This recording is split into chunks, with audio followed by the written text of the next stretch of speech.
ദൈവത്തിൻ്റെ അതിപരിശുദ്ധമായ നാമം വാഴ്ത്തപ്പെടുമാറാകട്ടെ. കർത്താവിൽ പ്രിയ സഹോദരീ സഹോദരന്മാരെ, എല്ലാവർക്കും വേഗം വരുന്ന കർത്താവായ യേശുക്രിസ്തുവിൻ്റെ നാമത്തിലുള്ള സ്നേഹവന്ദനം. ഞാനിന്ന് കോട്ടയം ജില്ലയിൽ പാമ്പാടിയിലാണ്. ഇവിടെ ബാപ്റ്റിസ്റ്റ് സഭയുടെ ഒരു ബൈബിൾ കോളേജുണ്ട്. ഈ ബൈബിൾ കോളേജിൻ്റെ ക്യാമ്പസിൻ്റെ അകത്താണ്. ഇന്ന് നമ്മോടൊപ്പമായിരിക്കുന്നത് പാസ്റ്റർ തോമസ്. പാസ്റ്റർ ബാപ്റ്റിസ്റ്റ് സഭയുടെ ഒരു ശുശ്രൂഷകനാണ്. ഇന്ന് പാസ്റ്ററുടെ ജീവിതാനുഭവങ്ങൾ നമുക്ക് കേൾക്കുവാനായിട്ട് ഇടയായി തീരും. തീർച്ചയായും പാസ്റ്ററുടെ ജീവിതാനുഭവങ്ങൾ നമുക്ക് ഒരു അനുഗ്രഹത്തിന് കാരണമായി തീരും. പാസ്റ്ററെ, ഗോസ്പൽ TV UP എന്ന ഈ ചാനലിലേക്ക് ഹാർദവമായിട്ട് സ്വാഗതം ചെയ്യുന്നു. പാസ്റ്ററുടെ വിലപ്പെട്ട സമയം ഈ ചാനലിന് വേണ്ടി ചിലവഴിക്കുന്നതിനുള്ള നന്ദി അറിയിക്കുന്നു. പാസ്റ്റർ സ്വയമായിട്ടൊന്ന് പരിചയപ്പെടുത്താമോ? പാസ്റ്ററുടെ പേര്, വീട്ടിൽ ആരൊക്കെ ഉണ്ട്, ഏത് സഭയുമായി ബന്ധപ്പെട്ട് നിൽക്കുന്നു, ഇതിനെക്കുറിച്ചൊന്ന് പറയാമോ? എൻ്റെ വീട് കോത്തലയാണ്. എൻ്റെ പേര് തോമസ് കോത്തല എന്നാണ്. എനിക്ക് 5 കൊച്ചുമക്കളുണ്ട്, ഭാര്യയുണ്ട്, 3 മക്കളുണ്ട്. അതിൽ 2 പെൺകുട്ടികളാണ്, ഒരാൺകുട്ടിയുണ്ട്. എൻ്റെ പെൺകുട്ടികൾ, മൂത്ത മോള് സുവിശേഷവേലാണ്. മൂത്ത മോളും ഭർത്താവും 2 മക്കളുണ്ട്. അവർ സുവിശേഷവേലാണ്. അവർ പാട്ടാണ് അവരുടെ പ്രധാനം, കൊയറാണ്. പിന്നെ രണ്ടാമത്തൊരു മോനുണ്ട്, അവനൊരു കുട്ടിയുണ്ട്, അവൻ വീട്ടിലുണ്ട്. അവന് ഹോസ്പിറ്റൽ ജീവനക്കാരനായിരുന്നു. ഓക്കെ. പാസ്റ്റർ ഏത് സഭയായിട്ട് ബന്ധപ്പെട്ടാണ് നിൽക്കുന്നത്? ഞാൻ പാമ്പാടി ബിബ്ലിക്കൽ ബാപ്റ്റിസ്റ്റ് ചർച്ചുമായിട്ട് ബന്ധപ്പെട്ടായിരുന്നു. പാസ്റ്റർ ജനിച്ചു വളർന്നത് ഏത് ക്രൈസ്തവ പശ്ചാത്തലത്തിലായിരുന്നു? ഞാൻ ജനിച്ചു വളർന്നത് CSI ക്രൈസ്തവ പശ്ചാത്തലത്തിലാണ്. മാതാപിതാക്കളൊക്കെ CSIക്കാരാണ്. ഓക്കെ. പിന്നീട് പാസ്റ്ററുടെ ചെറുപ്പകാലമൊക്കെ എവിടെയാണ് ചെലവഴിച്ചത്? ചെറുപ്പകാലം ഞാൻ CSIയിലായിരുന്നു. പിന്നീട് ഞാൻ കലാരംഗത്ത് പോയി. ഞാൻ പാർത്തോട്ട് പീപ്പിൾസ് എന്ന് പറഞ്ഞ തിയേറ്റേഴ്സിലുണ്ടാകും. ആ തിയേറ്റേഴ്സിൽ ആലപ്പി രംഗനാഥ് എന്ന് പറഞ്ഞ ഒരു ആള്, കേരളത്തിലെ പ്രശസ്തനായ ആളാണ്.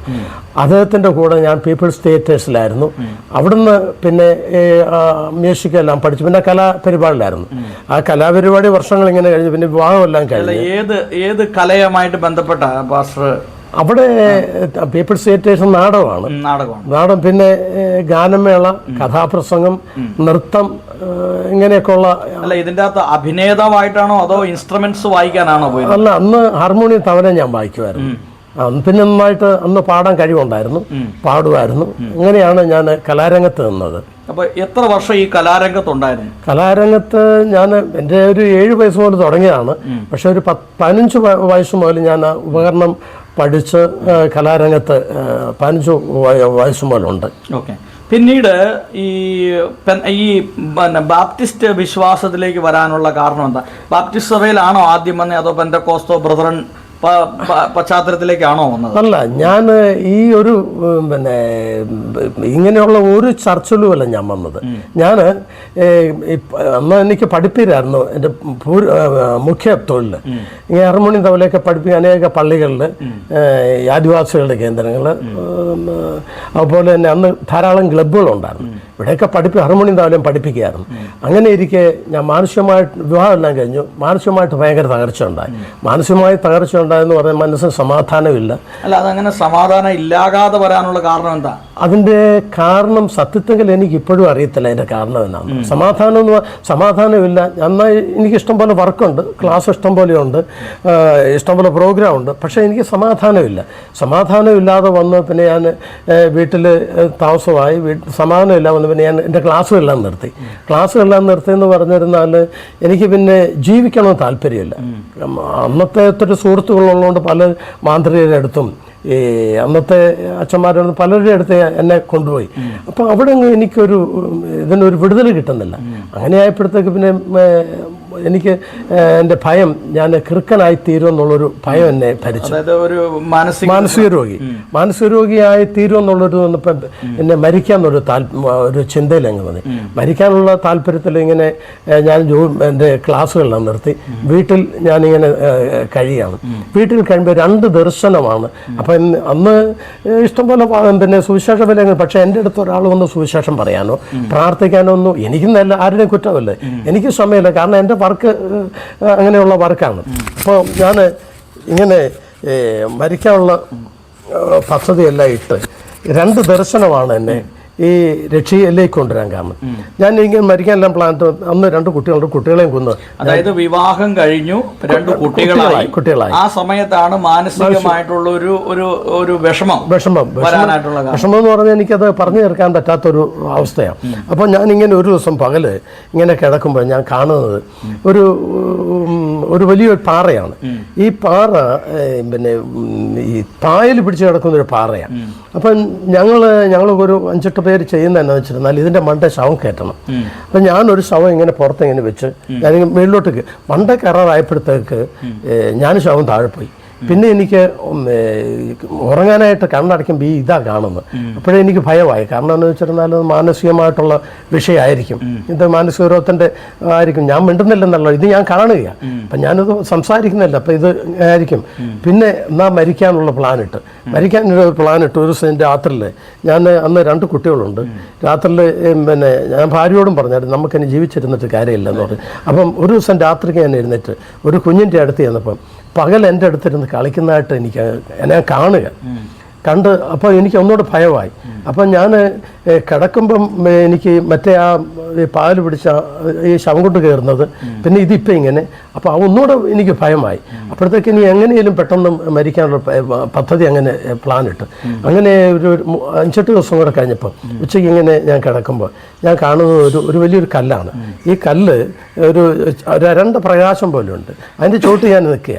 ഞാൻ നിൽക്കുമ്പോൾ ഞാൻ ഇങ്ങനെ ഇതേ തന്നെ നോക്കിയപ്പോൾ ഒരു വലിയ വലുപ്പത്തിൽ കാണുക. അപ്പം ഞാനിങ്ങനെ നോക്കുമ്പോൾ ഈ നാടകത്തിന് അന്ന് ഈ പിന്നെ ഒരു ലൈറ്റ് മേളുന്നൊരു ലൈറ്റ് ഇങ്ങനെ വീഴും. ആ ലൈറ്റ് പോലെ മേളുന്നൊരു ഈ കല്ലിൻ്റെ നേരെ മേളുന്നൊരു നല്ലൊരു പ്രകാശം താഴേക്ക് ഞാൻ ഇങ്ങനെ ഉയർത്തില്ല. അപ്പോൾ ഇതിൻ്റെ ഞാൻ എൻ്റെ മനസ്സിലെ പ്ലാന് ഇത് ഈ മാനസിക രോഗികൾ ഇത് കാണുന്ന ഇങ്ങനെയൊക്കെ ആയിരിക്കും കാണുന്നത്, അതായിരിക്കും അവർ പറയുന്നത് എന്നൊക്കെ ഓർത്ത്. അപ്പം ഞാൻ നോക്കി, അതായത് ഡൂമിലേറ്റ് വീഴും പോലെ ഞാൻ ഇങ്ങനെ നോക്കിയപ്പോൾ ഈ പ്രകാശത്തിൽ നിന്ന് ആരാണ്ട് എന്നോട് നീ കയറി വരാൻ പറയും പോലെ എന്നോട് പറയുകയാണ്. അപ്പം ഞാൻ ഇതിൽ ഇങ്ങനെ പിടിച്ചു നോക്കിയപ്പോൾ കയറാവുന്ന പോലെ എനിക്ക് തോന്നി. ഞാൻ പയ്യെ ഇതേ പിടിച്ച് മേളിലെത്താറായപ്പോൾ താഴേക്ക് നോക്കിയപ്പോൾ ഈ അടി ഇതെവിടുന്നാണ് തുടങ്ങിയിരിക്കുന്നത് എനിക്കറിയത്തില്ല. ഈ അടിഭാഗം എന്ന് പറഞ്ഞിരുന്നാൽ ഭയങ്കര ഇരുട്ടാണ്. ഞാൻ എന്തൊരു ഉയരത്തിലാണെന്നും എനിക്കറിയത്തില്ല. ഇത് എവിടുന്നാണ് തുടങ്ങിയിരിക്കുന്ന അടി കാണത്തില്ല, ഭയങ്കര ഉയരത്തിലാണ്. ഞാനിങ്ങനെ പെട്ടെന്ന് ഞാൻ മറിഞ്ഞു പോരുകയാണ്. ഞാൻ വീഴുവേ എന്ന് പറഞ്ഞ് പോരുകയും എന്നോട് ഇന്ന് ഈ മേളിൽ നിന്നൊരു ശബ്ദം ഇന്ന് ഉയരത്തിലേക്ക് നോക്കാൻ പറഞ്ഞു. എനിക്കിപ്പോൾ ഞാൻ പറയുമ്പോൾ തന്നെ കണ്ടുകൊണ്ട് പറയും പോലെയാണ്. ഞാൻ ഉയരത്തിലേക്ക് നോക്കിയപ്പോൾ ഒരു തീ പോലൊരു കൈ എൻ്റെ കയ്യെ വന്ന് പിടിച്ച് പെട്ടെന്ന് ഞാൻ കണ്ണ് തെളിച്ചപ്പോൾ എന്നോട് ആരാണ്ട് പറഞ്ഞു ഞാൻ നിന്നിൽ പ്രവർത്തിക്കുന്നു എന്ന് പറയുന്നതായിട്ട് എനിക്ക് തോന്നുന്നു. അത് കഴിഞ്ഞ് ഞാൻ പിന്നെ അന്നേരം എൻ്റെ മൂത്ത മോളെയും വിളിച്ചുകൊണ്ട് അടുത്ത തോട്ടത്തിൽ നിന്ന് ഞാൻ പ്രസംഗിക്കുക ചെയ്യുന്നത്, ഇത് ദൈവം സൃഷ്ടിച്ചാന്നും പറഞ്ഞു. അങ്ങനെയാണ് ഞാൻ രക്ഷയിലേക്ക് വരുന്നത്. പിന്നെ എനിക്ക് 2 പിന്നെ പ്രോഗ്രാം, ഒരു ക്ഷേത്രത്തിലും ഒരു പള്ളിയിലും എൻ്റെ പ്രോഗ്രാമായിരുന്നു ഞാൻ പഠിപ്പിച്ച കഥ. ആ ആദ്യത്തെ പ്രോഗ്രാം പള്ളിയിൽ കഴിഞ്ഞു. പിന്നെ ഈ പിന്നെ അറിയാഞ്ഞിൽ മണ്ണെന്ന് പറഞ്ഞ് മുക്കൂട്ടുതറയ്ക്ക് അപ്പുറത്ത് പമ്പയ്ക്കക്കരെ ഒരു സ്ഥലമുണ്ട്. അവിടെ ആദിവാസികൾ ക്ഷേത്രമാണ്. ഒരു ശിവരാത്രി ഒന്ന് ആ ക്ഷേത്രത്തിൽ അവിടെ എല്ലാവർക്കും അറിയാൻ എനിക്ക് അസുഖമുണ്ടാകും. ഞാൻ ആ ക്ഷേത്രത്തിൽ അവിടെ ആദ്യം സാക്ഷ്യം പറയുന്നത് അവിടെയാണ്. ഇത് ശരിയല്ലെന്ന് എനിക്ക് മനസ്സിലായി. എൻ്റെ ജീവിതത്തിൽ ഞാൻ യേശുവിനെ കണ്ടുമുട്ടി, യേശുവിനെ രക്ഷിച്ചു. അങ്ങനെ പറഞ്ഞ് അവിടെയാണ് ആദ്യം സാക്ഷി പറഞ്ഞ്. പിന്നെ ഞാൻ കലാപരിപാടിക്ക് പോയിട്ടില്ല. അത് കഴിഞ്ഞ് 1-2 പാട്ട് ഞാൻ ട്യൂൺ ചെയ്യാനായിട്ട് പിന്നെ ഒരിക്കൽ ഈ മുക്കൂട്ടുതറ പിന്നെ ഈ ഒരു പാട്ട് ട്യൂൺ ചെയ്യാനായിട്ട് എന്നെ ഒരാൾ വിളിച്ച് ഞാൻ അവിടെ ട്യൂൺ ചെയ്തുകൊണ്ട് അപ്പം എൻ്റെ ചങ്കനൊരു വേദന തുടങ്ങി. അപ്പം ഞാൻ വെളിയിലിറങ്ങി അന്ന് ഇപ്പോഴത്തെ ഈ ഇതൊന്നുമല്ല, ചേപ്പർക്കാടാണ്. വെളിയിലിറങ്ങി ഒരു കടുങ്കാപ്പി കുടിച്ച് പിന്നെ ഞാൻ ഒരു 4 ലൈനോട് ചെയ്ത് കഴിഞ്ഞപ്പോഴത്തെ പെട്ടെന്ന് എനിക്ക് ഈ ചങ്കിന് വേദന കൂടുകയാണ്. അതുകൊണ്ട് ഞാൻ വെളിയിലിറങ്ങിയിട്ട് അന്നേരം മാറി. പിന്നെ ഞാനത് ബാക്കി ചെയ്തു വന്നപ്പോഴത്തേക്ക് പെട്ടെന്ന് ചങ്കിന് വേദന കൂടി. ഉടനെ അന്നേരത്തേക്ക് ഞാൻ അവരോട് പറഞ്ഞു എനിക്ക് പോകണമെന്ന് പറഞ്ഞു. എന്നെ അവർ പ്രൊപ്പോസ് ആയപ്പോഴത്തേക്ക് എനിക്കൊരു കുഴപ്പമില്ല. അപ്പം എന്നോട് ഇങ്ങനെ സംസാരിക്കുന്നു, നീ നിർത്തിയതല്ലേ. അപ്പം അന്നേരം എനിക്ക് മറ്റേ ഇതിനെക്കുറിച്ച് വലിയ വിവരമൊന്നുമില്ലല്ലോ. ഞാൻ പറഞ്ഞു ദൈവമേ ശരിയാണ്, ഇനി മേലാൽ ഞാനത് ചെയ്യത്തില്ല എന്ന് പറഞ്ഞ് ഞാൻ അന്ന് തീരുമാനമെടുത്ത്. അത് കഴിഞ്ഞ് ഈ ശ്രീകൃഷ്ണൻ്റെ ജയന്തി ദിവസം പിള്ളേർ സെറ്റിൽ എന്നോട് വന്ന് ഒരു പാട്ട് ചെയ്തു കൊടുക്കണമെന്ന് പറഞ്ഞു. അത് ഞാൻ കാളിന്തി ഉണർന്നു, ഋതുദേവതമാരി ഉണർന്നു, നക്ഷത്രമണ്ഡലം ഉണർന്നു പറഞ്ഞൊരു പാട്ട് ഞാൻ എഴുതി ട്യൂൺ ചെയ്തപ്പോഴത്തേക്ക് എനിക്ക് ഈ അനുഭവം ഉണ്ടായി. അന്നേരം ഞാനത് നിർത്തി. അതിൽ പിന്നെ അങ്ങനെയുള്ള പദ്ധതിയിൽ പിന്നെ യോഗത്തിനൊക്കെ പോകാൻ തുടങ്ങി. യോഗത്തിനൊക്കെ പ്രാർത്ഥനയ്ക്കെല്ലാം പോയി. പിന്നെ കൺവെൻഷന് പാടാൻ പോകാൻ തുടങ്ങി. അന്ന് ഈ കീബോർഡും കാര്യങ്ങളും ഒന്നുമില്ല. അന്ന് ഹാർമോണി വായിച്ച് പാടാൻ തുടങ്ങി. അങ്ങനെയാണ് ഞാൻ ഈ സുവിശേഷ രംഗത്ത് രക്ഷിക്കപ്പെട്ടു വരുന്നത്. അപ്പോൾ ഞാൻ അന്ന് വരുന്നത് ഫിലദൽഫിയയില്ല, എരവലിലെ ഫിലദൽഫിയയില്ല. അപ്പം അവിടെ വാരാണ്ട് പീസ് എന്ന് പറഞ്ഞൊരു പിന്നെ പേപ്പർ എന്ന് അവർക്കുണ്ട്, മാസികയുണ്ട്. അതിൽ 2-3 മാസം എന്നെക്കുറിച്ച് നല്ലപോലെ അവർ എഴുതി. അപ്പോൾ കേരളമെല്ലാം ഞാൻ രക്ഷിക്കപ്പെട്ടെന്നുള്ള ഒരു കലാകാരനായിരുന്ന അറിയപ്പെടുന്ന വ്യക്തി രക്ഷയുടെ അനുഭവത്തിലേക്ക് വന്നപ്പോൾ സ്വാഭാവികമായിട്ട് അത് വലിയൊരു വാർത്തയായി. അപ്പം കേരളം മൊത്തം അതറിഞ്ഞു. കേരളം അറിഞ്ഞപ്പോഴത്തേക്ക് എനിക്കതൊരു ഈ രംഗത്തേക്ക് വരാനുള്ളൊരു ഇതായി. പിന്നെ ഞാൻ ഫിലദൽഫിയയിലാണ് ഞാൻ ആദ്യം വരുന്നത്.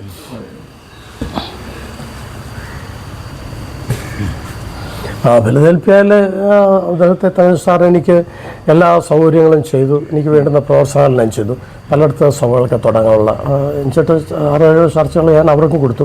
അങ്ങനെ പിന്നെ ഞാൻ അവിടെ നിന്ന് മാറി സ്വതന്ത്രമായിട്ട് വന്നു. അങ്ങനെയൊക്കെ എൻ്റെ ഒരു മോന് പെട്ടെന്നൊരു മരണമുണ്ടായി. ആ മരണം എന്നെ മാനസികമായിട്ട് എന്നെ വളരെ തരത്തിൽ ഞാൻ എങ്ങും പോകാതെ ഇങ്ങനെ നിൽക്കുകയായിരുന്നു. അങ്ങനെ നിൽക്കുമ്പോഴാണ് ഇവിടുന്ന് മകന് പെട്ടെന്നൊരു മരണമായിരുന്നു.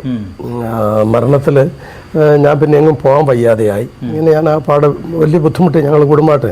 അപ്പം ഇവിടുത്തെ പ്രസിഡന്റ് ഡോക്ടർ TS തോമസ് എന്ന് പറയും, അദ്ദേഹം എന്നെ കേട്ടിട്ടുണ്ട്. ഇങ്ങനെ അവിടെ ഞങ്ങളുടെ അടുത്ത് ഇവിടുത്തെ ഒരു ചർച്ചുണ്ട്, അവിടെ സാബു എന്ന് പറഞ്ഞ പാസ്റ്റർ ഉണ്ടായിരുന്നു. ആ പാസ്റ്റർ ആയിട്ട് സംസാരിച്ചു. അപ്പം അദ്ദേഹം എന്നോട് ഇങ്ങോട്ട് വരണം എന്ന് പറഞ്ഞു. ഞാൻ വന്ന് സാറ് എന്നോട് ഒത്തിരി കാര്യങ്ങളെല്ലാം പറഞ്ഞു. സാറിന് നീ ഇങ്ങനെ പോയാൽ ശരിയാകത്തില്ല, അതുകൊണ്ട് പാസ്റ്ററിങ് പോരെ എന്ന് പറഞ്ഞു. അങ്ങനെ സാറ് അങ്ങനെ വിളിച്ചു. ഞാൻ അന്നു മുതൽ ഇവിടെ ഇത് 33-ാമത്തെ വർഷമാണെന്ന് തോന്നുന്നു. അദ്ദേഹം എന്ന് പറഞ്ഞാൽ എൻ്റെ ജീവിതത്തിൽ ഒരു വലിയ മനുഷ്യനാണ്. അദ്ദേഹം ഞാൻ കണ്ടിട്ടുള്ളതിലേക്ക് ഏറ്റവും എല്ലാവർക്കും പ്രയോജനപ്പെടുന്ന ഒരു വലിയ മനുഷ്യനായിരുന്നു. അദ്ദേഹത്തിൻ്റെ നിയോഗത്താലാണ് ഞാനിവിടെ ഇവിടെ സുവിശേഷ വേല അങ്ങനെ ഇവിടെ നിൽക്കുകയാണ് എന്നാണ് അവർ. ഇപ്പൊ എത്ര വർഷമായിട്ട് പാസ്റ്റർ സുവിശേഷ വേല ചെയ്യുന്നു? ഞാനിപ്പോൾ ഒരു 40 വർഷത്തോളമായി. 40 വർഷമായി. അതെ. അപ്പോൾ ഈ 40 വർഷം ഏതൊക്കെ സ്ഥലങ്ങളിലാണ് പാസ്റ്റർ സുവിശേഷ വേല ചെയ്തിട്ടുള്ളത്? ഞാൻ സുവിശേഷ വേല ചെയ്തിട്ടെന്ന് പറഞ്ഞാൽ കേരളത്തിൽ മിക്കവാറും സ്ഥലങ്ങളിൽ ഞാൻ അന്ന് ഞാൻ പറഞ്ഞല്ലോ പാടാനാണ് ഞാൻ ആദ്യം പോകുന്നത്. അതായത് ലാസറച്ചാന്, CS ലാസർ, പിന്നെ തിരുവട്ടാറ് കിഷോർ സാറ്, അതുപോലെ തന്നെ കാനവച്ചൻ, ഇവരുടെ എല്ലാം എൻ്റെ ആദ്യകാലത്ത് ഇവരുടെ എല്ലാം കൺവെൻഷൻ എവിടെ ഉണ്ടോ അവിടെയെല്ലാം ഞാൻ പോകുമായിരുന്നു. അങ്ങനെയാണ് ഞാൻ ആദ്യം ഈ സുവിശേഷ രംഗത്ത് വരുന്നത്. അങ്ങനെയാണ്. അപ്പോൾ കേരളത്തിന്റെ ഒട്ടുമിക്ക സ്ഥലങ്ങളിൽ സുവിശേഷ പ്രവർത്തനം ചെയ്യുന്നത്. ഈ സഭാചാർച്ചിൽ ഇരുന്നിട്ടുള്ളത് എവിടെയൊക്കെയാണ്? സഭാചാർച്ച് ഫിലദൽഫിയയിലിരുന്നു. പിന്നെ അവിടുന്ന് പിന്നെ കുറച്ചാൾ മാറി നിന്നു. പിന്നെ ഗ്ലോബൽ മിഷനിലെ ബേസാറിനെ വിളിച്ചു. അദ്ദേഹത്തിൻ്റെ കൂടെ 2 വർഷം നിന്നു. പിന്നെ ഞാനിങ്ങനെ സ്വന്തമായിട്ട് നിൽക്കുകയായിരുന്നു. അത് കഴിഞ്ഞാണ് എനിക്ക് എൻ്റെ കുട്ടിയുടെ ഈ മരണമൊക്കെ ഉണ്ടായത്. പിന്നെയാണ് ഞാൻ ഇവിടെ ഇപ്പോൾ 33 വർഷമായെന്ന് എനിക്ക് തോന്നുന്നു. ഇത്രയും കാലമായിട്ട് ബിബ്ലിക്കലിൽ എന്നൊക്കെയാണ്. ഓക്കെ. അപ്പോൾ പാസ്റ്ററുടെ ജീവിതത്തിൽ പാസ്റ്റർ പിന്നെ ഏറ്റവും സുവിശേഷ വേലയിൽ ഇഷ്ടപ്പെടുന്ന അല്ലെങ്കിൽ മാതൃകയാക്കാൻ കൊള്ളാവുന്ന വ്യക്തികൾ ആരൊക്കെയായിട്ടാണ് പാസ്റ്ററുടെ ഒരു ജീവിതത്തിൽ മനസ്സിലാക്കിയിട്ടുള്ളത്? ഞാൻ എൻ്റെ ജീവിതത്തിൽ മനസ്സിലാക്കിയിട്ടുള്ളത് ഈ ഫിലദൽഫിയയിലെ തങ്കച്ചൻ സാറ് നല്ലൊരു മനുഷ്യനാണ്.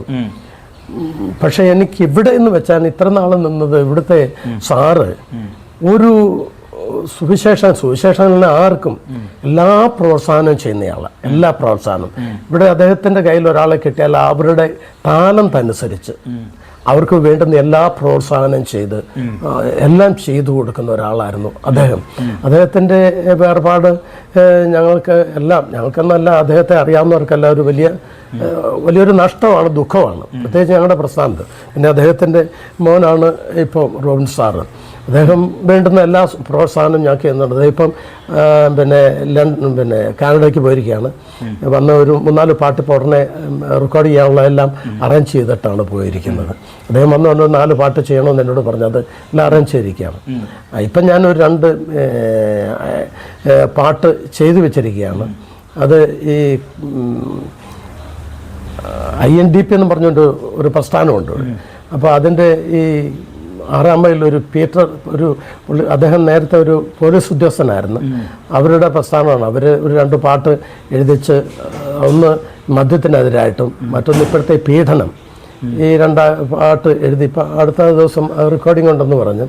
അപ്പോൾ അതിൻ്റെ ഒരു പാട്ട് ഇവിടെ ഇവിടുത്തെ സാറിൻ്റെ മൂത്ത മോന് കീബോർഡൊക്കെ വായിക്കുന്ന അദ്ദേഹത്തെ കൊണ്ട് അതിൻ്റെ ഒരു കരോക്ക ചെയ്യാനാണ് ഞാനിന്ന് അദ്ദേഹത്തെ കാണാനും കൂടെയാണ് വന്നത്. ഓക്കെ, സാറിൻ്റെ ജീവിതത്തിൽ ദൈവം അത്ഭുതകരമായി വഴി നടത്തി, ദൈവം വലിയ വൻകാര്യങ്ങൾ പാസ്റ്ററുടെ ജീവിതത്തിൽ ചെയ്തു എന്ന് പറയത്തക്ക ചില സന്ദർഭങ്ങളൊന്ന് പറയാമോ? എൻ്റെ ജീവിതത്തിൽ ദൈവം ചെയ്യുമെന്ന് പറഞ്ഞ ഒന്ന്, ഈ ഞാൻ രക്ഷിക്കപ്പെട്ടെന്നുള്ളത്, എന്നെ ദൈവം രക്ഷിച്ചെന്നുള്ളത് അതെനിക്കൊരിക്കലും മറക്കാൻ പറ്റാത്തൊരു കാര്യം. കാരണം ഞാൻ ദൈവമായിട്ട് ബന്ധമില്ലായിരുന്ന ഒരാളാണ്. കാരണം എൻ്റെ പ്രത്യേകിച്ച് ഞാൻ വെറുക്കൂത്തുകാരനല്ല, വെറുക്കൂത്തുണ്ടാക്കുന്നവനുമായിരുന്നു. ഒരാളുടെ നിർദ്ദേശമില്ലാതെ, ഒരാളൊന്നും പ്രാർത്ഥിക്കാതെ ഞാൻ മരിക്കാതിരുന്ന സമയത്ത് ദൈവം എന്നെ രക്ഷിച്ച്, ഞാൻ പറഞ്ഞല്ലേ ഞാൻ ആ കണ്ട ദർശനം, ആ ദർശനം ഞാൻ ഇപ്പോഴും എൻ്റെ മുമ്പിൽ നിൽക്കുകയാണ്. അതിനപ്പുറം മറ്റൊന്ന് എനിക്ക് കാണാനില്ല. മറ്റൊന്ന്, ഞാൻ ഇങ്ങനെ കലാരംഗത്ത് നിറഞ്ഞ ആളായതുകൊണ്ട് പലരും എന്നോട് ചോദിച്ചിട്ടുണ്ട്, ഇതെന്താ ഇത് വരുമാനം കൂടുതലായിട്ടാണോ ഇങ്ങനെ പോയെന്ന്. അപ്പം ഞാനതല്ല, ഞാൻ യഥാർത്ഥത്തിൽ ഞാൻ പറഞ്ഞ ചെറുപ്പം പോലെ ഞാൻ സംഗീതവുമായിട്ടുള്ള ബന്ധത്തിൽ നിന്നയാളാണ്. പക്ഷേ എനിക്ക് എൻ്റെ കലാരംഗത്ത് 10-25 വർഷത്തോളം കലാരംഗത്തെ ജീവിതമുണ്ട്. ആ ജീവിതം എനിക്ക് മൊത്തം കൂട്ടിയാൽ ഇപ്പോൾ ഒരു സെക്കൻഡ് കിട്ടുന്ന സുഖം എനിക്കില്ല. കാരണം ഇപ്പോൾ എല്ലാവരും കലയാണല്ലോ ഏറ്റവും സന്തോഷം മനുഷ്യൻ ജനിപ്പിക്കുന്നത്. അതിനപ്പുറം മറ്റൊന്നും ഇല്ലല്ലോ, ഇല്ല.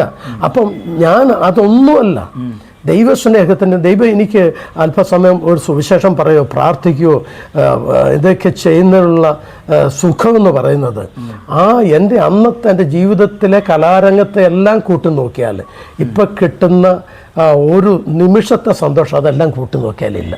അത്ര സുഖം അനുഭവിക്കുന്ന, ഇതിനപ്പുറം മറ്റൊന്ന് ഒരാൾക്കും കാണിച്ചു തരാൻ, പ്രത്യേകിച്ച് എന്നെപ്പോലുള്ള ഒരാൾ കാണിച്ചു തരാൻ ഇല്ല എന്നുള്ള അനുഭവസ്ഥനാണ് ഞാൻ. അപ്പോൾ ഒരു കാലത്ത് ഒരു കലാകാരനായി നടന്ന സ്ഥാനത്ത് നിന്ന് സുവിശേഷ രംഗത്ത് വന്നപ്പോൾ ഒരുപാട് വ്യത്യാസങ്ങളുണ്ട്. ഒരുപാട് വ്യത്യാസം എന്ന് പറഞ്ഞാൽ ഇത് ഞാൻ എൻ്റെ ജീവിതത്തിലെ അനുഭവം അനേക കണ്ടെത്തലുകളുടെ സമാഹാരമാണ്. ഒന്ന് സുവിശേഷവും ഈ ദൈവസ്നേഹവും ഇതെല്ലാം കൂടി അതിനകത്ത് ഒന്നും നമുക്ക് പ്രതിവചിക്കാൻ വയ്യാത്ത എന്തൊക്കെയോ അതിനകത്തുണ്ട്. അപ്പം അത് കണ്ടെത്തുക എന്നുള്ളതാണ്. കണ്ടെത്താൻ സാധിക്കുകയല്ല, പക്ഷെ അതിലേക്ക് ഇറങ്ങിച്ചെല്ലുക എന്നുള്ളതാണ്. ഞാൻ പറഞ്ഞത്, ഞാൻ കലാകാരൻ എഴുതുന്നയാളാണ്. അതുകൊണ്ട് 10,000 ഇഷ്ടം ക്രിസ്തീയ ഗാനങ്ങൾ എഴുതിയിട്ടുണ്ട്. അതിന് മുമ്പ് നാടകഗാനങ്ങളും അതൊക്കെ എഴുതിയിട്ടുണ്ടായിരുന്നു. പക്ഷെ എന്നിട്ടും എന്തെല്ലാം ചെയ്താലും മതി വരികയില്ലാത്തൊരു വലിയ കടപ്പാട് ഇപ്പോഴും എൻ്റെ മനസ്സ് നിറഞ്ഞു നിൽക്കുകയാണ് സുവിശേഷത്തോട് അത്രമാത്രം ഒരു ആവേശം എന്ന് പറഞ്ഞാൽ അനുഭവമാണല്ലോ സാറേ, അനുഭവ സമ്പത്താണ്. ഇതിനപ്പുറം നല്ല ഇതിനോട് താരതമ്യപ്പെടുത്താൻ എൻ്റെ ജീവിതത്തിൽ മറ്റാൾക്കൊന്നും പറഞ്ഞു തരാനില്ല. അപ്പം വിവിധ ദുഃഖങ്ങളുടെ സാഹചര്യത്തിലൂടെയൊക്കെ കടന്നു പോയപ്പോഴും സുവിശേഷം വളരെ ശക്തമായിട്ട് പ്രഘോഷിക്കുവാനുള്ള ഒരു ഉത്തേജനം ഉണ്ട്. ദുഃഖം എന്ന് പറഞ്ഞാൽ അതേ ഉള്ളൂ. എൻ്റെ അനുഭവത്തെങ്കിൽ നമ്മുടെ ശരീരത്തിൻ്റെ അസ്ഥിയുടെ ബലം പോലെയാണ് കഷ്ടത. അസ്ഥിക്ക് ബലമില്ലെങ്കിൽ നമ്മുടെ ശരീരത്തിന് ബലമില്ല.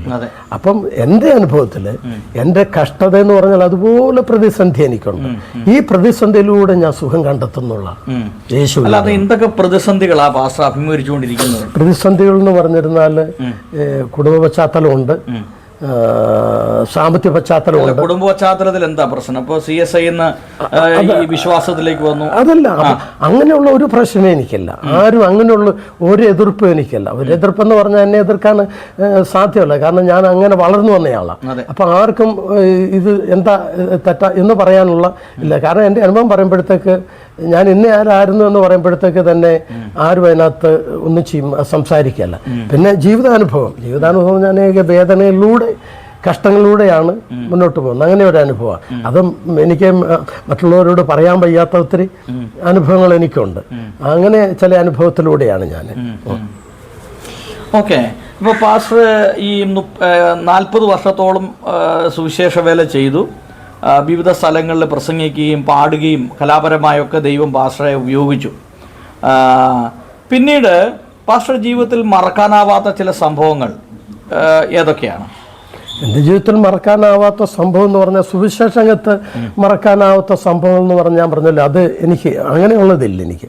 പിന്നെ എൻ്റെ ജീവിതാനുഭവത്തിലുള്ള സംഭവങ്ങളേ ഉള്ളൂ. അത് പിന്നെ ഈ ദൈവത്തിലൂടെ അതിനെ കവർ ചെയ്യാൻ ചെയ്തുകൊണ്ടിരിക്കുകയാണ്. പാസ്റ്ററെ, ഈ സുവിശേഷ വേലയ്ക്ക് പ്രോത്സാഹിപ്പിച്ചിട്ടുള്ളത് ആരൊക്കെയാണ്? എന്നെ പ്രോത്സാഹിപ്പിച്ചിട്ടുള്ള ഒന്ന് ഞങ്ങളുടെ പ്രസിഡന്റാണ്. ഏറ്റവും എന്ന് പറഞ്ഞാൽ ഞാനിവിടെ അത്രയും നാൾ നിന്നല്ലോ, തന്നെയല്ല എനിക്കെല്ലാ പ്രോത്സാഹനവും തന്നു അദ്ദേഹമാണ്. അതുകൂടാതെ വെളിയുമായിട്ട് ഞാൻ ദൈവത്വമായിട്ട് ബന്ധപ്പെട്ടിട്ടുള്ള പോലെ വെളിയുമായിട്ട് എനിക്കുള്ള ബന്ധങ്ങളില്ല. പിന്നെ അദ്ദേഹമാണ് എനിക്ക് വേണ്ടുന്ന എല്ലാ പ്രോത്സാഹനം. അതുപോലെ തന്നെ ഞാനൊരു കാലത്ത് എഴുത്ത് നിർത്തിയതെന്ന് പറഞ്ഞാൽ ഈ പാട്ടൊക്കെ എടുത്ത് നിർത്തിയ. അപ്പോൾ ഇവിടെ ഒരു നാടകം പിന്നെ കോളേജിൽ പിന്നെ ഒരു ക്രിസ്ത്യൻ നാടകം, ആ നാടകം എഴുതിയ ആൾ അപാരമായിട്ട് എഴുതി. അപ്പം ഞാൻ ഇവിടെ വന്നപ്പോൾ എനിക്ക് അതിനകത്ത് തോന്നിയ അതിനകത്ത് 2 പാട്ടൊന്ന് അറേഞ്ച് ചെയ്താൽ കൊള്ളാം. അപ്പോൾ ഇവിടുത്തെ ഒരു അധ്യാപകന് രാജു കുമ്പനാന്ന് പറഞ്ഞുണ്ട്. അതുപോലെ തന്നെ ഒരു എബി ജോസ് ഉണ്ട്. പിന്നെ ഇവിടെ ഇങ്ങനെ ഒരു 3-4 ഇവര് എന്നോട് എഴുതണമെന്ന് നിർബന്ധിച്ചു. ഞാൻ ആ നാടകത്തിൻ്റെ പാട്ട് തന്നെ എഴുതിയപ്പോഴത്തേക്ക് ആ നാടകം പ്രൊഫഷണലായി. അങ്ങനെ അവരിലൂടെയാണ് അവർ ഒരു വലിയ പ്രോത്സാഹനം നേരത്തേക്ക് സാറും അതിനപ്പുറമായിട്ട് എനിക്ക് എഴുതാനുള്ള എല്ലാ പ്രോത്സാഹനവും തന്നു. പിന്നെ സാർ എന്നോട് പറയും ഇന്ന വിഷയത്തിന് എഴുതാൻ പറയും. അപ്പോൾ അന്നേരം എനിക്ക് പിന്നെ ദൈവം അങ്ങനെ ഒരു താലം തന്നിട്ടുണ്ട്. ഇപ്പോൾ ഒരു പാട്ടെടുന്നുണ്ട്, അതിന് അല്പസമയം മുമ്പ് എനിക്ക് അതിൻ്റെ വിഷയം കിട്ടിയാൽ മതി, അന്നേരം എഴുതി അതിൻ്റെ ട്യൂൺ ചെയ്ത് അങ്ങനെയാണ്. അപ്പോൾ ഇങ്ങനെ ഇവിടുന്ന് ഒരു വലിയ പ്രോത്സാഹനം ഇങ്ങനെ ഈ രാജു സാറ്, ഈ ജോസ് സിംഗ് ഇവരൊക്കെയും, അതുപോലെ തന്നെ ഉപരിയായി ഞങ്ങളുടെ കഴിഞ്ഞ പ്രസിഡന്റ് അദ്ദേഹം പറഞ്ഞു ചെയ്യിക്കാനോട് ഇന്നതുപോലെ ചെയ്യണം. അതുപോലെ തന്നെ ഞാൻ അദ്ദേഹത്തിൻ്റെ എന്നെ കൊണ്ടുപോകുമായിരുന്നു. ആ പോകുന്ന വഴിക്ക് ഇന്നത് ചെയ്യണമെന്ന്. അതുപോലെ തന്നെ വലിയൊരു പാഠം ബൈബിൾ സംബന്ധമായിട്ട് എനിക്ക് പറഞ്ഞു തരും. ഞങ്ങൾ യാത്ര ചെയ്യുമ്പോഴെല്ലാം പറഞ്ഞു തരും. അങ്ങനെ ഒരു വലിയ പാഠം എനിക്ക് അദ്ദേഹത്തിൽ നിന്നാണ് എനിക്ക് വലിയൊരു പാഠം എനിക്ക് ഉണ്ടായിരിക്കുന്നത്. ആദ്യകാലങ്ങളിൽ ഈ സുവിശേഷ വേലയിൽ അനുഭവിച്ചിട്ടുള്ള കഷ്ടതകളെ കുറിച്ചൊന്ന് പറയാമോ? കഷ്ടത, ദാരിദ്ര്യം, പട്ടിണി, ഇതുപോലുള്ള കാര്യങ്ങൾ, ഏറ്റവും വിഷമകരമായ സന്ദർഭങ്ങൾ. ആദ്യകാലങ്ങളിലെ കഷ്ടത എന്ന് പറഞ്ഞാൽ അന്ന് ഞാൻ എന്നും പോകും, എവിടെയെങ്കിലും പോകും സുവിശേഷ വിലയ്ക്ക്. ഒന്നുമല്ലേലും ഞാൻ ഒരു ഷാപ്പുംപടിയാണേലും ഒരു ഷർട്ട് കിട്ടിയാൽ അത് ഈ താളം അടിച്ച് കുടിയന്മാർ ഇറങ്ങി നിൽക്കും. അപ്പോൾ നല്ലപോലെ ഒന്ന് പാടാൻ അറിയാം. ഇങ്ങനെയാണ് സുവിശേഷ വിലയ്ക്ക് പോരുന്നത്. അത് എങ്ങനെ പോകുമ്പോൾ വീട്ടിൽ ഭയങ്കര ദാരിദ്ര്യമുണ്ട് എന്ന് പറഞ്ഞാൽ അന്ന് ദൈവം മുടക്കിയതാണോ സാത്താൻ മുടക്കിയതാണോ ജീവിതത്തിൽ പൈസകളൊന്നുമില്ല. അന്ന് ഞങ്ങൾക്ക് ഒരു 4-5 യൂണിറ്റ് അരി കിട്ടാനുള്ള മാർഗമുണ്ട്. ഇത് എങ്ങനെയെങ്കിലും വാങ്ങിക്കും. അത് കഴിഞ്ഞ് ഞാൻ പോകുമ്പോൾ പിള്ളേരോട് പറയും വെള്ളം ചൂടാക്കി കുടിച്ചോളാൻ പറയും. വീടൊന്നുമില്ല, ഒരു കൊച്ചു കൂര ഉണ്ടായിരുന്നു, 5 പ്രാവശ്യം അത് താഴെ പോയി. പിന്നെ അപ്പം ഞാൻ ഈ കൊച്ചു കൂര എന്ന് പറഞ്ഞാൽ എൻ്റെ നടുക്കോട് ഒരു മറ ഇങ്ങനെ കെട്ടിത്ത് മഴ വരുമ്പോഴത്തേക്ക് ഇതിങ്ങനെ ചായച്ചു വെക്കും, അതിനിടയിൽ കിടക്കും. അതുപോലെ തന്നെ വെയിൽ വരുമ്പോൾ അപ്പം ഞാൻ എവിടെയെങ്കിലും പോയിച്ച് വരുമ്പോൾ എൻ്റെ മൂത്ത മുകളിലോടി വന്നു. അപ്പോൾ കഴിഞ്ഞ ദിവസം വലിയ മഴയായിരുന്നു, ഞങ്ങൾ എവിടെയായിരുന്നു എന്ന് പറയായിരുന്നു. അവരെല്ലാം ഇപ്പം നമുക്ക് ചിന്തിക്കാൻ പറ്റാത്ത രീതിയിൽ അവരെല്ലാം അനുഗ്രഹിക്കപ്പെട്ടു പോയി. അപ്പം അങ്ങനെയാണ്. അപ്പം കുഞ്ഞുങ്ങൾക്ക് ഒരു നേരത്തെ ഭക്ഷണം വിശപ്പടക്കി കൊടുക്കാൻ ഞാൻ കൊതിച്ചിട്ടുണ്ട്. വിശേഷം ഈ ഭർത്താനമൊക്കെ ഞാൻ വർക്ക് ചെയ്യുമ്പോൾ ഞാൻ അവിടെ ഉള്ളവരോടെല്ലാം പറയുന്നു, ഈ അല്പം അരിയുണ്ട്, ഈ കറി വെക്കാനൊന്നുമില്ല. ഞാൻ പറഞ്ഞു എനിക്ക് കാന്താരി വലിയ ഇഷ്ടമെന്ന് പറയും. അപ്പം അവരെല്ലാം കാന്താരി കൊണ്ട് തരുമായിരുന്നു. അപ്പോൾ അത് ഈ പിള്ളേർക്ക്, എൻ്റെ മൂത്ത മോള് ഈ കാന്താരി വിട്ടത് ഇങ്ങനെ ഇവിടെ നേരിട്ട് ഓർമ്മയുണ്ട്. അപ്പോൾ തന്നെ ഡ്രസ്സിൽ എൻ്റെ ഒരു ഇളയ പെങ്ങളുണ്ട്, അവൾ പഴയ തുണിയൊക്കെ എടുത്ത് മറ്റുള്ള ഡ്രസ്സൊക്കെ ഇട്ട് കുഞ്ഞുങ്ങൾക്ക് വസ്ത്രം ഉണ്ടാക്കി തരുമായിരുന്നു. എനിക്ക് ഒരു ഷർട്ട് ഇടാൻ പോലും ഇങ്ങനെ കൊതിച്ച ഒരിക്കൽ ഞാനിങ്ങനെ ഇപ്പം ഈ ഷർട്ട് ഒരു മുണ്ടും ഒരു ഷർട്ടും ഉള്ളത്, അതിങ്ങനെ ഒരിക്കലും ഇങ്ങനെ അലക്കി പിഴിഞ്ഞപ്പോഴത്തേക്ക് അത് കയറിപ്പോയി. ഞാൻ അന്ന് ഇവിടെ അടുത്ത്, ഞാൻ ആ സ്ഥലത്തിൻ്റെ പേര് ഓർക്കുന്നത്, അവിടെ ഇങ്ങനെ ഒരു ഉപവാസ പ്രാർത്ഥനയ്ക്കുക. ഞാനിങ്ങനെ അത് തുന്നിക്കൊണ്ടിരിക്കുമ്പോൾ ഒരു കുട്ടി അവർ പറഞ്ഞു വിട്ട് ചെല്ലാനായിട്ട്. ആ കുട്ടി നോക്കുമ്പം ഈ ജനലിൽ കൂടെ നോക്കുമ്പോൾ ഞാനിങ്ങനെ തുന്നുക. ആ കൊച്ചവിടെ നിന്ന് വിളിച്ചു പറഞ്ഞു, പക്ഷേ ഈ ഷർട്ടും പാൻറ്റും ഒക്കെ അടുക്കി വെച്ചിരിക്കുന്നതായിട്ട് ഞാൻ കാണുന്നു പറഞ്ഞുകൊണ്ട് ഈ കുഞ്ഞ് ഓടി. അതുപോലെ തന്നെ ഇങ്ങനെ ഒരിക്കൽ പിന്നെ ഈ താളങ്കേ സൈഡിൽ ഞാനിങ്ങനെ തുണി തേച്ചോണ്ടിരുന്നപ്പോൾ, ഷർട്ട് തേച്ചോണ്ടിരുന്നപ്പോഴത്ത് അലക്കി ഉടനെ പിഴിഞ്ഞോണ്ടേ തേക്കണം. തേച്ചപ്പോൾ ഈ തേപ്പെട്ടി ചൂട് കൂട്ടി അത് ഇവിടെ അങ്ങ് ഉരുകിപ്പോയി. അപ്പോൾ ആ കാലത്ത് ഞാനൊരു ഷാള് ഇങ്ങനെ ഇടും, അതിങ്ങനെ ഇട്ടു. അപ്പോൾ അന്ന് അവിടെ വന്ന എൻ്റെ മുമ്പത്തെ ദിവസം വന്ന ഒരു സ്ത്രീ വയറ്റുവേനയായിട്ട് ദൈവം അവർക്ക് സൗഖ്യം കൊടുത്തു. സൗഖ്യം കൊടുത്ത് അവർ എന്നെ വൈകിട്ട് അങ്ങോട്ട് വരണമെന്ന് വിളിച്ചത്. എന്നോട് ഒരു ഷർട്ട് അവർ എടുത്തു വെച്ചിരിക്കുക, ഒരു ആണും പെണ്ണും അപ്പനും അമ്മയും ഉള്ളത്. അപ്പോൾ ഈ അപ്പനും മകനും ഒരു ഷർട്ട് മേടിച്ചു വെച്ചിരിക്കുക. ഇതെൻ്റെ അടുത്ത് കൊണ്ട് തന്നപ്പം ഈ പിന്നെ ഈ മോളോട് അമ്മ പറയാം, ഇത് നമ്മൾ എടുത്തു വെച്ചിരിക്കുന്ന ഞാൻ ഇന്നുവരെയും കണ്ടിട്ടില്ലാത്തൊരു ഷർട്ട്. ഞാൻ പറഞ്ഞു നിങ്ങൾ കൊണ്ടുവന്ന് വെച്ചാൽ മതി, ഇപ്പം വേണ്ടെന്ന് പറഞ്ഞു ഞാൻ. അപ്പോൾ ഇങ്ങനെ അനുഭവം ഉണ്ടായി. അതുപോലെ തന്നെ ഈ ആ കാലത്തൊക്കെ എന്നെ ദൈവം നിലനിർത്തിയത് ഏത് രോഗിക്ക് വേണ്ടി പ്രാർത്ഥിച്ചിരുന്നാലും ദൈവം അന്നേരം വിടുതൽ കൊടുക്കുമായിരുന്നു. അത് ഈ വെള്ളിയാങ്കാവിലൊരു വെളിച്ചപ്പാൻ്റെ ഒരു മകള്, അവർക്ക് ട്യൂമറായിരുന്നു, ബ്രെയിൻ ട്യൂമർ. ഇപ്പോഴാ കുട്ടി ജോലിയില്ല. അത് ഞാൻ അവിടെ എൻ്റെ അടുത്ത് കൊണ്ടുവന്ന് പ്രാർത്ഥിച്ചു. ഞാൻ ആ കുട്ടിയോട് നമ്മൾ ഞാൻ പ്രാർത്ഥിക്കാൻ പോവാം. ഞാൻ യേശുവിനെക്കുറിച്ച് പറഞ്ഞു. യേശുവിനെക്കുറിച്ച് പറഞ്ഞ് ഒത്തിരി നേരം പറഞ്ഞ് ഞാൻ ചോദിച്ചു, ദൈവം നിനക്ക് സൗഖ്യം തരുന്ന വിശ്വാസം ഉണ്ടെന്ന്.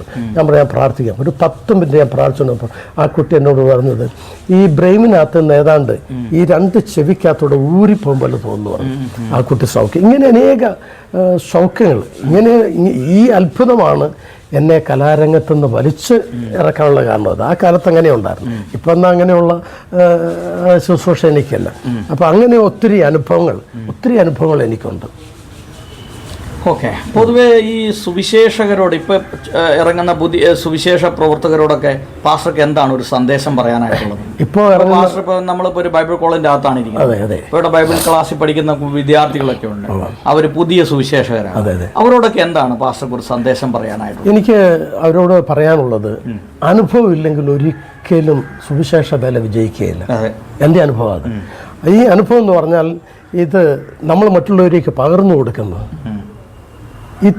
ഈ അനുഭവമില്ലാത്ത ഒരു സുവിശേഷകൻ്റെ സുവിശേഷ വേലയിൽ ഇപ്പോൾ ഞാൻ അവരിൽ വലിയ ദൈവപ്രവൃത്തി കാണുന്നില്ല, അവരിലൂടെ ഒരു അത്ഭുതവും കാണുന്നില്ല. അപ്പോൾ അങ്ങനെ ഒരു അനുഭവം എനിക്കുണ്ട്. അത് വേണം എന്നാണ്, അനുഭവിച്ചറിയാന്നുള്ള. യേശുവിനെ അനുഭവിച്ചറിയാം. യേശു ആരാണെന്ന് മനസ്സിലാക്കി സുവിശേഷ വേല ചെയ്യുക. ഇതിപ്പം പൊതുവെ എന്താണെന്ന് വെച്ചിരുന്നാൽ സാമ്പത്തികം, പൊതുവെ എല്ലാവർക്കും ജീവിക്കാനുള്ളൊരു ഇതിനാണ് ഇപ്പോഴത്തെ എല്ലാ പരിപാടി. അതാണ് ഞാൻ മനസ്സിലാക്കിയിരിക്കുന്നത്. ഇനി എന്താണ് പാസ്റ്റർക്ക് അടുത്ത പദ്ധതികളൊക്കെ എന്താണ്? ഇപ്പോൾ പാസ്റ്റർ 40 വർഷത്തോളം സുവിശേഷ വേല ചെയ്തു, മക്കളൊക്കെ നല്ല നിലയിലെത്തി, കൊച്ചുമക്കളും ഒക്കെ ഉണ്ട്. അപ്പൊ ഇനി എന്താണ്? ഇത്രയും നാളും ഈ 40 വർഷം ദൈവം വളരെ വിശ്വസ്തയോടെ പാസ്റ്ററെ പരിപാലിച്ചു, എല്ലാ പ്രവർത്തനങ്ങളും ദൈവം സഹായിച്ചു. അപ്പൊ ഇനി എന്താണ് അടുത്തൊരു പദ്ധതികൾ? ഇനി ഈ പദ്ധതി എന്ന് പറഞ്ഞാൽ ഇവിടുത്തെ ജനറൽ സെക്രട്ടറി ആയിരുന്നാലും, ഇവിടുത്തെ പാസ്റ്റർമാരായിരുന്നാലും, ഇവിടുത്തെ ഞങ്ങളുടെ പ്രസിഡന്റ് ആയിരുന്നാലും, എന്നെ സംബന്ധിച്ച് എല്ലാവർക്കും നല്ല പ്രോത്സാഹനമുണ്ട്. എന്നെ സംബന്ധിച്ച് എൻ്റെ താലന്ത് അനുസരിച്ചുള്ള എല്ലാം എല്ലാ പ്രോത്സാഹനം അവർ ചെയ്യുന്നുണ്ട്. പിന്നെ എനിക്ക് ധാരാളം എഴുതാൻ സാധിക്കും. എൻ്റെ പ്രത്യേകത, ദൈവം എനിക്ക് അങ്ങനെ ഒരു താരം പണ്ടൊക്കെ എന്ന് പറഞ്ഞിരുന്നാൽ എനിക്ക് അതിൻ്റെ ഒരു അഹങ്കാരമുണ്ട്. അഹങ്കാരം എന്ന് പറഞ്ഞിരുന്നാൽ ഒരു നാടകത്തിനാണേലും റിഹേഴ്സൽ കണ്ട അന്നേരം അവിടെ ഇരുന്ന് എഴുതി ട്യൂൺ ചെയ്യാം. അപ്പം അങ്ങനെ ഒരു ഇതാണ്. അപ്പം അന്ന് എല്ലാവരും പറയാമായിരുന്നു കഴിവുള്ള മനുഷ്യനാണ്. പക്ഷെ ഞാൻ രക്ഷിക്കപ്പെട്ട് കഴിഞ്ഞപ്പോൾ എനിക്ക് കഴിവില്ല. ദൈവം എന്നെ, ഞാനത് ഇപ്പോഴും ദുഃഖത്തോടെയാണ് പറഞ്ഞത്, ദൈവം എനിക്ക് എന്നൊരു താലന്താണ്. ഈ താലന്ത് എന്തേരം വിനിയോഗിക്കാവോ. ഇപ്പം ഞാൻ പറഞ്ഞല്ലോ, ഇപ്പം നമ്മുടെ ഇന്ത്യയിൽ ഒരു പീഡനം നടക്കുക. ആ പീഡനത്തിന് ഇപ്പോൾ ഒരു പാട്ട് ഇറങ്ങിയിട്ടില്ല. അതുപോലെ തന്നെ ഇവിടെ മദ്യത്തിനെതിരായിട്ട് പാട്ട് ഇറങ്ങിയിട്ടില്ല. ആ 2 പാട്ട് ഞാൻ അറേഞ്ച് ചെയ്ത് വെച്ചിരിക്കുക. അപ്പോൾ അതുപോലെ എന്തെല്ലാം ഈ നമുക്ക് പ്രസൻറ്റ് ചെയ്യാൻ സാധിക്കുമോ, നമ്മുടെ അനുഭവത്തിലൂടെ പ്രസൻറ്റ് ചെയ്യാൻ സാധിക്കുമെന്ന് പറഞ്ഞാൽ മറ്റുള്ളവർക്ക് അത് അനുഭവമായിരിക്കണം. ഇത് എൻ്റെ ജീവിതത്തിൽ അങ്ങനെയാണ് ചെയ്തുകൊണ്ടിരിക്കുന്നത്. അതായത് ഞാൻ പിന്നെ ഒരു പാട്ടിൻ്റെ ഞാൻ ആ നാടകത്തിന് എഴുതിയിരിക്കുന്ന ഒരു പാട്ട്, അത് ഒരു ശാസ്ത്രിയുടെ, അത് രാജസാറാണ് അഭിനയിച്ചത്, ശാസ്ത്രിയുടെ ഓർമ്മയാണ്. അതിനകത്ത് എഴുതിയിരിക്കുന്നത് സാഗരഗീർത്തത്തിന് സ്പന്ദനങ്ങൾ സ്വർഗസ്വാന്തനമാക്കിയ സ്മരണകൾ, അയ്യനം താഴ്വഴി സൂര്യകൂടാരത്തെ നിശ്ചലമാക്കിയ സ്മരണകൾ, ദേവശബ്ദത്തിൻ യോർദാൻ ജലപാതം ഗതി മാറി പാതയൊരുക്കിയ, അതായത് ഈ പിന്നെ ചെങ്കടൽ കടന്നാണ് അനുഭവമൊക്കെയാണ്. അപ്പോൾ ഇങ്ങനെ എനിക്ക് എഴുതാനായിട്ട് ദൈവം എനിക്ക് കഴിവ് തന്നിട്ടുണ്ട്. അത് എൻ്റെ പാട്ടുകളൊക്കെ പ്രത്യേകിച്ച് ഞാൻ എഴുതുന്നു പറഞ്ഞാൽ ആരും ശ്രദ്ധിക്കുന്നു. അതിനകത്ത് എന്തെങ്കിലും പെട്ടെന്ന് നമുക്ക് പിടികിട്ടാത്ത സംഗതികളുണ്ട്. അത് അപ്പുറമാണെന്ന് എല്ലാവർക്കും ഇതാണ്. ഇത് നമുക്ക് മറ്റുള്ളവരിലേക്ക് കൊടുക്കാനുള്ള സംഭാവനയാണല്ലോ. നമ്മൾ എന്തെങ്കിലും ചെയ്യും മറ്റുള്ളവരിലേക്ക് കൊടുക്കുന്നത് ഒരു വലിയതായിരിക്കണം. ഇത് കൊടുക്കാനായിട്ട് ദൈവം എനിക്ക് തന്നാൽ മതി. എനിക്ക് എന്ന് പറഞ്ഞാൽ ഇനി കഷ്ടിച്ചപ്പോൾ ഞാൻ പറഞ്ഞ 70 വയസ്സുണ്ട്. ഇനി ചിലപ്പം ഒരു 1-2 വർഷം കൂടെ കാണുമായിരിക്കും. ഈ 1-2 വർഷത്തിനിടയിൽ എന്തെല്ലാം എവിടെല്ലാം, ഇപ്പോൾ പലയിടത്തും ഞാൻ പാട്ട് കൊടുത്തിട്ടുണ്ട്, കേരളത്തിൽ പലയിടത്തും കൊടുത്തിട്ടുണ്ട്. ഇനി എന്തെല്ലാം എനിക്ക് ചെയ്യാൻ സാധിക്കുമോ, ദൈവം എനിക്ക് തരും എന്ന് ഞാൻ വിശ്വസിക്കുന്നുണ്ട്. ദൈവം ഏൽപ്പിക്കുന്നു. കാരണം ഞാൻ തയ്യാറാണല്ലോ, ഞാൻ ഒരുക്കമാണ്, എന്തിന് ഞാൻ ഒരുക്കമാണ്. കാരണം എന്താ വെച്ചിട്ടുണ്ടെങ്കിൽ എനിക്ക് ജീവിച്ചിരുന്നിട്ടൊന്നും വലിയ കാര്യമില്ല. അതുകൊണ്ട് പിന്നെ പുറകോട്ട് പോവുകയില്ല. അതുകൊണ്ട് എന്തെല്ലാം ദൈവനാമത്തിനു വേണ്ടി മറ്റുള്ളവർക്ക് പകർന്നു കൊടുക്കാവോ, ദൈവത്തിൻ്റെതായിട്ടുള്ളത് പകർന്നു കൊടുക്കാൻ ദൈവം എനിക്ക് തരുന്നത്, അതാണ് ഞാൻ ആഗ്രഹിക്കുന്നത്. അത് ഞാൻ ചെയ്യും. ഇനി എന്തെങ്കിലും പാസ്റ്ററുടെ ജീവിതവുമായി ബന്ധപ്പെട്ട് പറയാനായിട്ടുണ്ടോ? ഇനി പറയാനുള്ളത് ഇതാണ്, കിട്ടുന്ന ആയുസ് ദൈവത്തിന് വേണ്ടി എഴുതുക, ദൈവനാമത്തെ ഉയർത്തുക, മറ്റുള്ളവരിലേക്ക് ദൈവിക നന്മ കയറുക. പ്രത്യേകിച്ച് ഈ കാലഘട്ടം എന്ന് പറഞ്ഞൊരു അപകടം പിടിച്ച കാലഘട്ടമാണ്. അത് ഇറങ്ങിച്ചെല്ലാനായിട്ട് ഉള്ള വഴി ഞാൻ ഒരുക്കുക എന്നുള്ളതാണ്. മറ്റുള്ളവരുടെ ഏത് പ്രശ്നത്തിനിടയിലേക്ക് ഇറങ്ങിച്ചെല്ലുക എന്ന് പറഞ്ഞാൽ, നമ്മൾ ഇറങ്ങിച്ചെല്ലുമ്പം അവർക്കൊന്നും മിണ്ടാമേലാത്ത രീതിയിൽ ഇറങ്ങിച്ചെല്ലണമല്ലോ. അങ്ങനെ ഇറങ്ങിച്ചെല്ലാനുള്ള ഒരുക്കുപടി അടിച്ചില്ല എന്നുള്ളതാണ് ഞാൻ ഉദ്ദേശിക്കുന്നത്. അപ്പം നമുക്ക് ഒരു വാക്ക് പ്രാർത്ഥിക്കാം. ഞങ്ങളുടെ ദൈവമേ പരിശുദ്ധ പിതാവേ, നല്ലംബിലേറുമായ ഈ മധ്യാഹ്ന സമയത്തിനായി വാഴ്ത്തും. ഞങ്ങളുടെ ദാസനെ കാണുവാനും കർത്താവ് ഇങ്ങനെ ഒരു ഇൻ്റർവ്യൂവിന് അടിയന് ഒരുക്കുകയും അവിടുത്തെ കൃപയ്ക്കായ സ്തോത്രം. തൻ്റെ പ്രവർത്തനത്തെ അനുഗ്രഹിക്കണം, എൻ്റെ കുടുംബത്തെ അനുഗ്രഹിക്കണം. ഒരു വലിയ വിശാലതയിലേക്ക് ദൈവം തന്നെ എത്തിക്കണം. അതിന് ധാരാളം പണം ആവശ്യമുണ്ട്. ഇതെല്ലാം ദൈവം ചെയ്യണം. കർത്താവെ, എൻ്റെ അടിയനെ പോലെ അനേകരെ ദൈവമേ അനേകരുടെ മുമ്പിൽ പ്രദർശിപ്പിക്കുവാൻ അങ്ങയുടെ ദാസനെ സഹായിക്കണം എന്ന് അങ്ങോട്ട് പ്രാർത്ഥിക്കും. ഇങ്ങനെ ഒരു അവസരം നീ നൽകിയ അവിടുത്തെ വലിയ ദയക്കായി സ്തോത്രം. കർത്താവ് പ്രാർത്ഥനകനായി സ്തോത്രം, യേശുവിൻ്റെ നാമത്തിൽ തന്നെ. പിന്നെ എൻ്റെ ഒരു മകള് ഭോപ്പാലിലുണ്ട്. കാര്യം എൻ്റെ ഒരു മകൾ ഭോപ്പാലിലുണ്ട്. അവൾ ടീച്ചറാണ്. അവിടെ ഭോപ്പാലിൽ പഠിപ്പിച്ചുകൊണ്ടിരിക്കുകയാണ്. ഇപ്പോൾ പോയിട്ട് 2 വർഷമായി. പിന്നെ അതിൻ്റെ 2ാമത്തെ മകന് ഇപ്പം വീട്ടിലുണ്ട്.